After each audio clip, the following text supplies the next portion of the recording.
नमस्कार दोस्तों, आप सबों का स्वागत है। बिहार बोर्ड मैट्रिक परीक्षा के लिए विज्ञान का बहुत ही महत्वपूर्ण ऑब्जेक्टिव प्रश्न।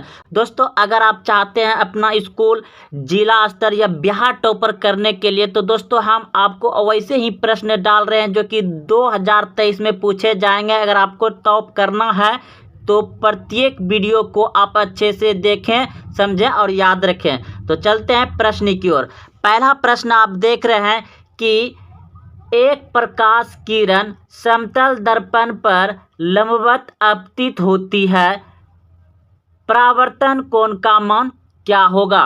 प्रश्न कह रहा है कि एक प्रकाश किरण समतल दर्पण पर लंबवत आपतित होती है तो परावर्तन कोण का मान कितना होगा। दोस्तों, अगर आप जान रहे हैं तो कमेंट जरूर करें आंसर। तो इस प्रश्न का उत्तर अगर आप सी सोचे हैं तो बिल्कुल सही सोचे थे आप। ऑप्शन नंबर सी बिल्कुल सही है, 90 डिग्री होगा। चलते अगले प्रश्न की ओर। प्रश्न है आपका अगला प्रश्न, वायु का निक्षेप अपवर्तनांक वास्तव में होता है। तो इस प्रश्न का उत्तर क्या होगा, जल्दी सोचिए आप। वायु का निक्षेप अपवर्तनांक वास्तव में होता है एक से अधिक। ऑप्शन नंबर सी बिल्कुल सही है। अगला प्रश्न है, बहुत ही अच्छा प्रश्न है और यह प्रश्न दोस्तों बहुत बार पूछे गए और पूछे भी जाते हैं। तो प्रश्न है, स्पष्ट दृष्टि की न्यूनतम दूरी होती है। स्पष्ट दृष्टि की न्यूनतम दूरी होती है। अगर आप ये सोचें तो बिल्कुल सही सोचे हैं दोस्तों, 25 सेंटीमीटर। और अधिकतम कहता तो अनंत, अधिकतम कहता तो अनंत और न्यूनतम कहेगा तो 25 सेंटीमीटर, 25 cm। अगला प्रश्न है वोल्ट V बराबर होता है जहां C coelom, J joule, A बराबर एम्पियर। तो इस प्रश्न का उत्तर क्या होगा। तो इस प्रश्न का उत्तर हो जाएगा आपका ऑप्शन नंबर बी बिल्कुल सही है, जूल बटे कुलोम, जूल बटे कुलोम। ऑप्शन नंबर बी सही हो जाएगा। अगला प्रश्न है, विद्युत धारा का चुंबकीय प्रभाव किसने खोज निकाला था।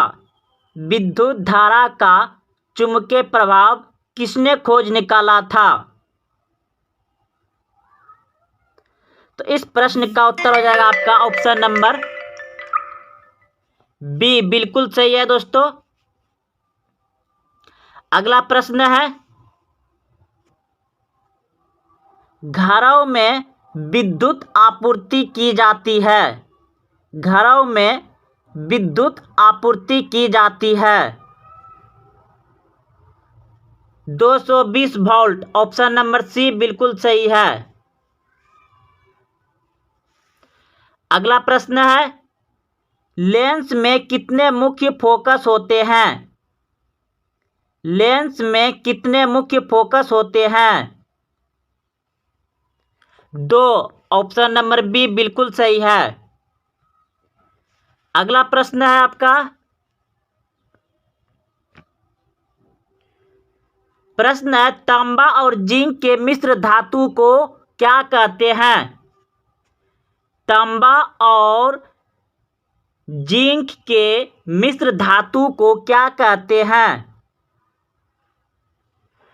तो इस प्रश्न का उत्तर हो जाएगा आपका पीतल। ऑप्शन नंबर ए सही हो जाएगा। अगला प्रश्न है,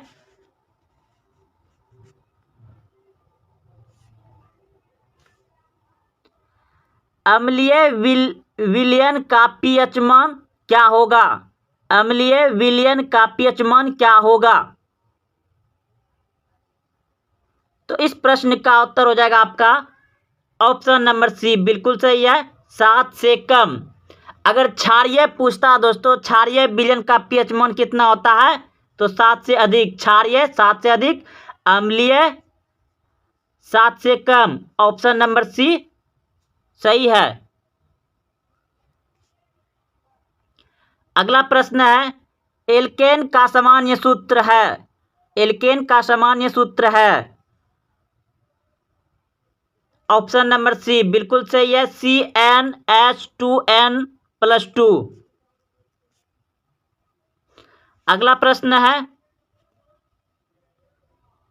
कौन शून्य वर्ग का तत्व है?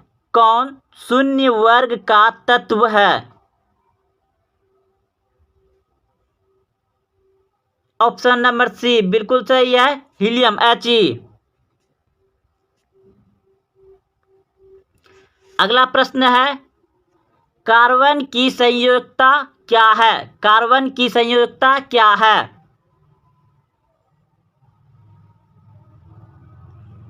बिल्कुल सही, बी ऑप्शन सही है, 4। कार्बन की संयोजकता कितना होता है? 4। ऑप्शन नंबर बी सही है। प्रश्न है, किस आवर्त में सबसे अधिक तत्व है?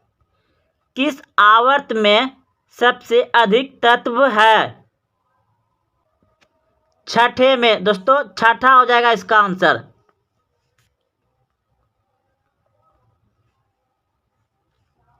ऑप्शन नंबर सी सही है। बॉन्ड CHO अभिक्रियाशील मूलक को क्या कहते हैं? ऑप्शन नंबर बी बिल्कुल सही है। अगला प्रश्न है 15 नंबर, पारिस्थितिक तंत्र में ऊर्जा का प्रवाह होता है। पारिस्थितिक तंत्र में ऊर्जा का प्रवाह होता है।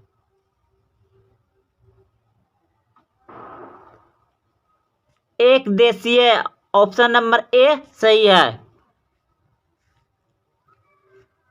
पादप अपशिष्ट संचित रहते हैं। पादप अपशिष्ट संचित रहते हैं।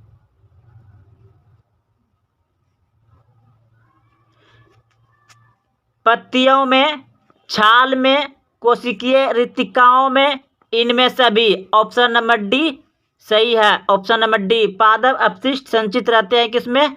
ऑप्शन नंबर डी यानी कि तीनों में।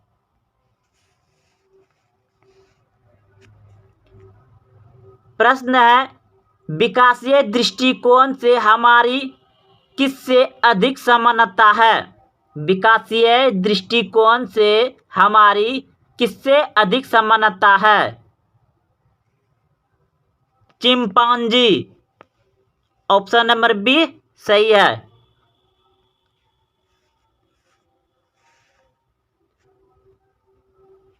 प्रश्न है,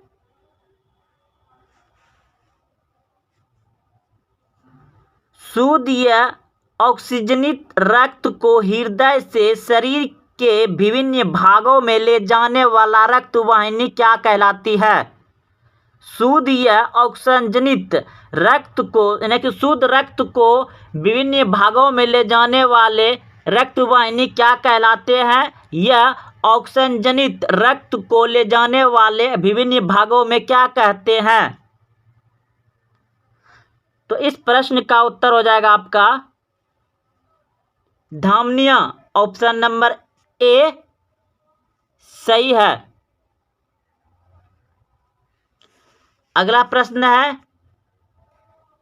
नर युग्म तथा मादा युग्म के संयोजन से बनता है। नर युग्म तथा मादा युग्म के संयोजन से बनता है।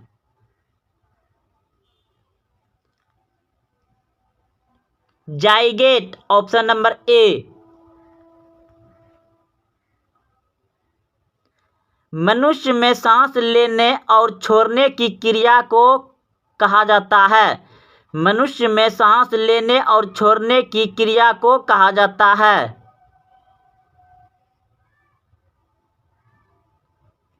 ऑप्शन नंबर बी सही है। दोस्तों, अगर आपको अच्छा लगे तो अपने दोस्तों में शेयर करें और अगर अभी तक चैनल को सब्सक्राइब नहीं किया तो चैनल को सब्सक्राइब करें।